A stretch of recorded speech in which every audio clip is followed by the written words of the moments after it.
What's up guys, I'm Shane Peterson and this is Off the Rip. We're going to be talking about Indianapolis Supercross. It was a triple crown this weekend, which is pretty gnarly because the dirt in Indianapolis is super soft, so it made the racetrack very challenging, but we're going to break it down in this week's episode of Off the Rip.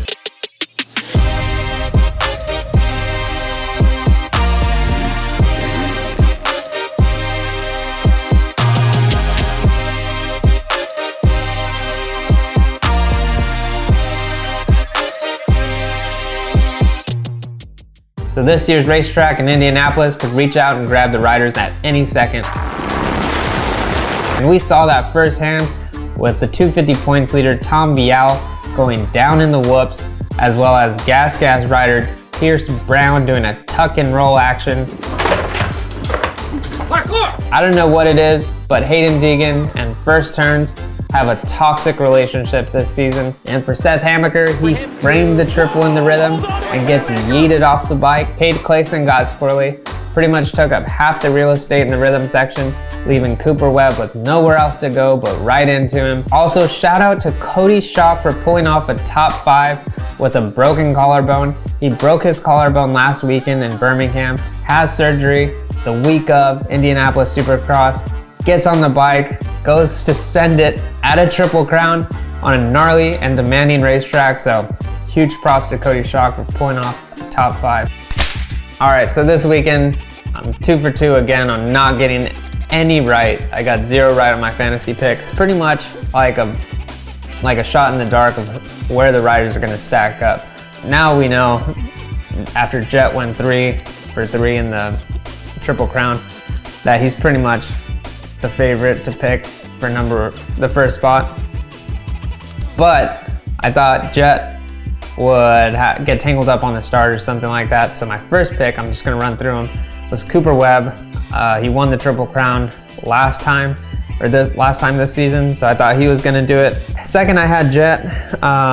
Third, Jason Anderson. He looked really fast in practice, qualified really well. I put him there up at the top because last time I realized when he qualifies really well, he does really well in the main, so that's why I put him up there. Fourth, I had Tomac. Just hasn't been the Eli Tomac that we know, but he has the speed. He did pretty good last Triple Crown. Chase Sexton just hasn't been up there this season, just like Tomac. Also, it was a rutted track, so he doesn't really do that well in those conditions. Lastly, for my wild card, I put Hunter Lawrence. He ended up getting 11th, and who took that spot was Justin Barcia. So if any of you guys watching got any of these right, props to you. It's super hard to get fantasy right this season. I mean, the first one, pretty easy. I'm gonna start picking Jett Lawrence pretty much from here on out. I gotta get back in the points. I gotta improve on my ranking. I can't be this far back, but it is what it is. We're starting to see the legacy of Jett Lawrence happen, which is really cool because he did say it at the beginning of the season that he wants to go after McGrath's record and hopefully beat it. And I feel like that's going to happen. Everything goes well for the kid. He's got a long career and pretty much can do it. But with that said, anything can happen. We know with Eli Tomac going out how he did last year, you know, something just funny or funky can happen like that for Jett Lawrence. But it's going to be cool to just watch him climb to the number of 72.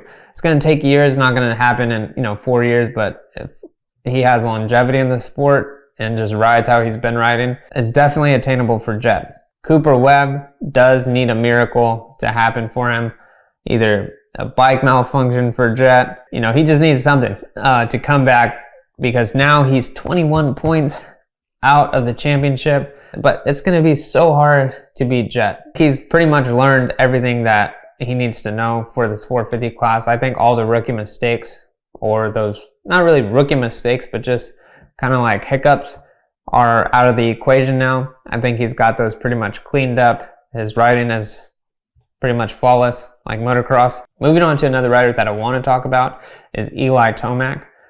This season was supposed to be a farewell season. He was supposed to come back, win the championship. He has to think, man, I have nothing for Jett Lawrence. He's probably scratching his head like, man, dude, this kid, he's got it. He's the real deal. So is this worse to end off your career by how he's been finishing? You know, he was mad about ending his career off, you know, with that injury, but I think this is worse to end it off like this.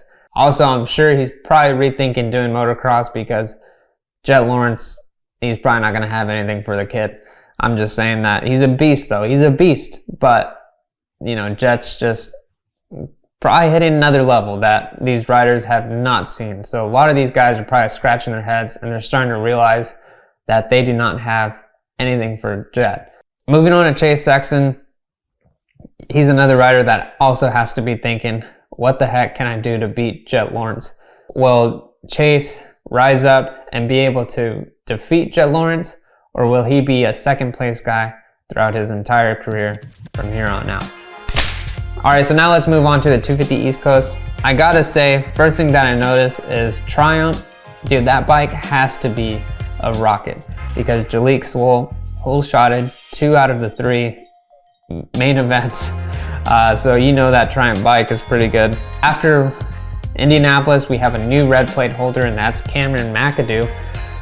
I don't know if he can hold it. We'll see if he can.